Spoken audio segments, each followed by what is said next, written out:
Aéroport de Lyon, effectivement, a beaucoup développé son trafic depuis 5 ans. Tout le monde a en tête le segment low cost, qui était inexistant il y a 5 ans et qui aujourd'hui représente 20% de notre part de marché.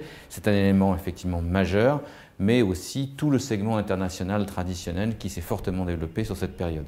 Les résultats financiers ont suivi cette même tendance avec un fort désendettement de la société Aéroport de Lyon, tout en poursuivant un programme d'investissement significatif et une amélioration globale de la rentabilité de l'aéroport qui nous permet de faire face aux défis financiers qui vont être les nôtres dans les 5 ans à venir.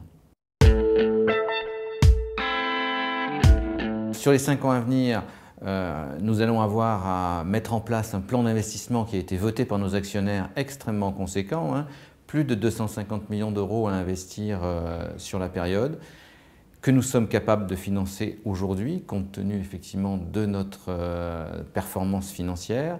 Sur le plan du trafic, nous attendons une période, je dirais, un petit peu plus délicate en 2012 et début 2013, et puis un redémarrage de la croissance assez net dès le deuxième semestre 2013 et sur les années suivantes. L'ouverture du capital est effectivement toujours programmée par l'État. Elle se produira bien entendu après les élections. Et pour nous, ce qui est effectivement important, c'est que c'est une superbe opportunité pour qu'il y ait un véritable projet industriel qui s'exprime à cette occasion-là autour d'Aéroport de Lyon. Aéroport de Lyon se veut un aéroport qui reste à taille humaine.